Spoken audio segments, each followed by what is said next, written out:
It's a wild world out there, but some worlds are even wilder. Hi, my name is Tyler Hapney, and you're listening to Dungeons and Dystopias. Thank you for listening. Hello and welcome to what I think is the 40th episode of Dungeons and Dystopias. My name is Tyler Hapney. I am your host and game master. I have game mastered hundreds of games of Cyberpunk Red and Dungeons and Dragons combined, and this podcast is a way for me to reconcile my thoughts on both of those systems. This week, we're going to be talking a little bit more about Dungeons and Dragons, kind of going back into things. I figured we could start by maybe talking a little bit more about some more traditional things. Maybe not so much talking about lore or any of those implications with Dungeons and Dragons, but mostly actually maybe talking a bit more about kind of the culture around Dungeons and Dragons in general, because I mean, there's a lot going on with Dungeons and Dragons. It's the most popular TTRPG, and well, it's owned by a conglomerate corporation, a mega corporation, some might even say, which is, also somewhat topical considering the name of the show and sort of the things we talk about here. So, needless to say, I am interested in actually kind of breaking down a lot about Wizards of the Coast and sort of the culture of Dungeons and Dragons in general. And I know I've recently done an episode on some news that's been going on there where I kind of briefly touched over a lot of this stuff. But I mean, maybe having an episode in its entirety kind of about what's sort of been going on in D&D lately would be important. So from my perspective, I guess this is kind of going to be an episode about where I think things have kind of gone in terms of 5e and where they seem to be going for Wizards of the Coast, and kind of the D&D culture in general. Because obviously, I mean, things have changed from just 2020 alone. I mean, things have changed. I mean, obviously, we all know that Dungeons and Dragons got that huge cultural surge during COVID, so that obviously brought a huge shift and a huge spike of attention towards the fan base, which obviously was only compounded by Critical Role, who by this point has seemingly just about disconnected themselves from Dungeons and Dragons and seem to be going more towards like Daggerheart and their own sort of systems there. So it's just kind of interesting to me that all of these things that seem to have actually gotten big off of D&D, like Baldur's Gate 3 or whatever, they seem to be straying away from that system, which is interesting to me because as a dungeon master, I always love seeing more systems being developed or tried out by all these different, companies or groups or whatever. I mean, Dungeons and Dragons isn't the only system out there, and it's exciting to me that we're getting all these new options in, the fallout of the OGL crisis, which is we'll talk about as part of the whole reason things have changed. But in the end of the day, it's a way different marketplace than it was just a few years ago, strictly because we now have everyone trying to get in on their own D&D like essentially. And from what I've seen, Daggerheart has actually introduced some interesting mechanics that kind of change things around. So, at least they're not all clones. But yeah, uh, that coming in from 2020, Critical Role was huge. I mean, it's started kind of that avalanche, and for a while there, I mean, Wizards of the Coast was kind of at the top. I mean, 5e had so much attention on it compared to the start of the edition in 2014 that I don't know if they even knew what to do with it. I mean, they made a movie, great. They made a video game, great. The actual adventures from 5e, they're okay. They were all right. Some of them are pretty good. Some of them were not so great. You've already heard my opinions on Turn of Fortune's Wheel. I think Descent into Avernus. But for the most part, it wasn't the adventures for Wizards of the Coast that were what was bringing attention to Dungeons and Dragons. And I don't think Wizards of the Coast knew that, maybe?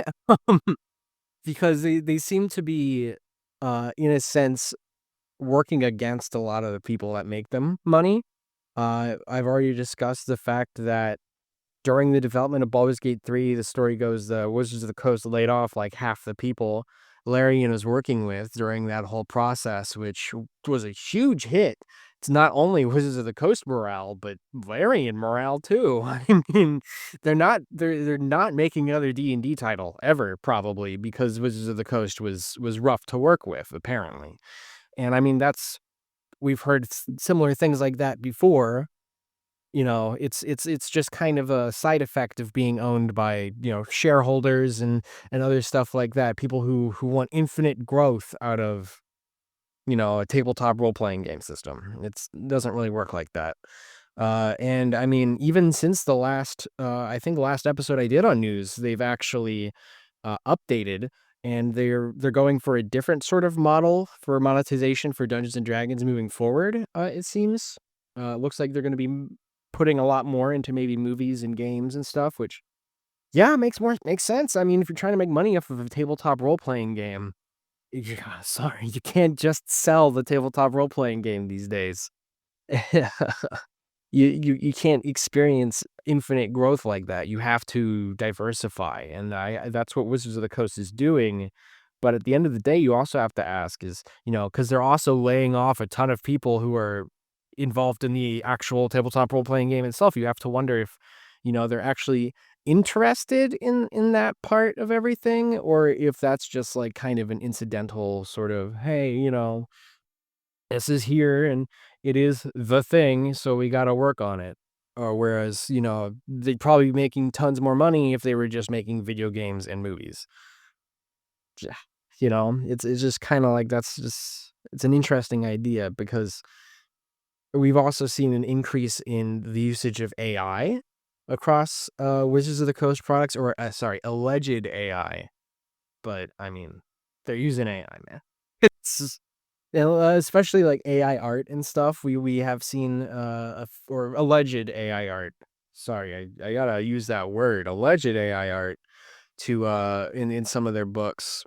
So it really seems to me like the general vibe in Wizards of the Coast going forward is a lot less focus on the actual game of Dungeons and Dragons and a lot more focus on what they can make out of it, if that makes sense.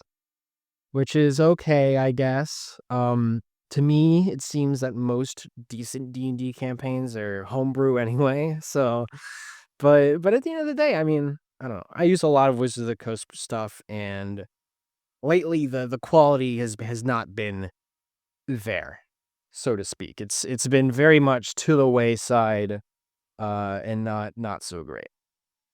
So that's just my opinion on D&D as it stands. Sort of. uh, I mentioned AI earlier, or the OGL crisis earlier, and I think I mentioned that in the other news episode. But yeah, I mean that one was huge. I mean that was the OGL, the Open Games License, is essentially them allowing people to make. I don't think it's necessarily copyrighted work, or basically making things out of the Dungeons and Dragons system. So you could theoretically make your own campaign, like write it homebrew and everything, and you could, as long as it's labeled Dungeons and Dragons and all that, you could upload it, make money off of it, a podcast, you can make money off of merchandising and stuff like that. The OGL allowed for a whole lot of people to be very free with Dungeons and Dragons when it came to content creation. And then for those who aren't in the know, a few years back, Wizards of the Coast or Hasbro tried to change the OGL, I believe retroactively, to try and claim some of the moolah people were making off of Dungeons and Dragons products, which obviously this is the inciting incident. I mean, primarily between a lot of these people breaking off and creating their own systems, because at that point, hey, you can't trust Wizards of the Coast anymore. You just can't, because they might do that again. So the OGL being in this kind of constant legal limbo, which they did, I believe, track back on it, but it could still change it at any point. So why set yourself up for that kind of risk if they've already shown they're willing to do that? That's, primarily why it's like, hey, a lot of these D&D podcasts are looking at other systems or maybe even making their own in the case of Critical Role, and that seems to be working for them because a lot of the players, I think, in the community are getting a little sick of the way Wizards of the Coast seems to be misusing this property. But it's not all bad news. Let's talk about some good news here in the community. For one, we're getting more content for 5.5e. That's great. Seems to be coming out pretty slowly, though, in my opinion. I think we just got like Hexblade. I think they're working on Artificer. Maybe just some fun stuff there. It seems like we're getting a closer look at some of the maybe different settings that they didn't actually touch a lot during 5e. I know the player's handbook for 5.5e or D&D 2024, whatever you want to call it, had a lot of Greyhawk stuff in it, which is fantastic. Personally, I like Greyhawk as a setting. I don't know, I'm kind of a sucker for that old school kind of classic fantasy feel. And it's also, Gygax. He made the game. That's cool. Greyhawk is, it's a cool little setting to make, and it seems like they're also planning on making a Forgotten Realms guide as well. Obviously, my the one I've spent the most time in would be Forgotten Realms. So obviously, once that comes out, I'll probably be doing an episode talking about some of the things they talk about in that book, which is exciting. I'm really excited to see how they've sort of advanced things a little bit in terms of the sort of difference between the 1492 or 1490s into the 1500s of D&D 2024. Another fun thing they've announced are like mini supplements. They're sort of DLC. Like, okay, Cyberpunk Red has DLC, but that's free. As far as I'm aware, this stuff is not free, which is interesting. um, but the next one, or the one they've announced, has to do with Astarion from Baldur's Gate 3. So already they seem to be making use of those characters, which they have said in the past that they're 100% going to be reusing these characters from Baldur's Gate 3. And I believe the voice actors themselves have even said that they'd be willing to come back and voice for those characters again. So very exciting stuff there.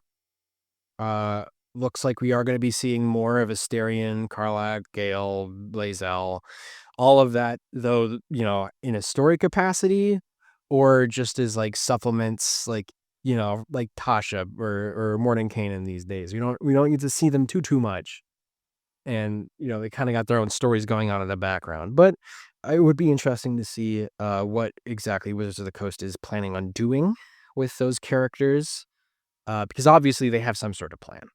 I mean, they're probably not just going to be using them as cameos only, right? I mean, it feels like it'd be a little, I don't know, it feels like it'd be rough. But anyways, and that is, some of the good news going on. We've got content coming out, and it does look like they are planning on upping the amount of stuff coming out of Wizards of the Coast. Like I said, they do have that new monetization model where they just hired a guy to kind of work that stuff. And whether that's a good thing or a bad thing, we ultimately will have to see.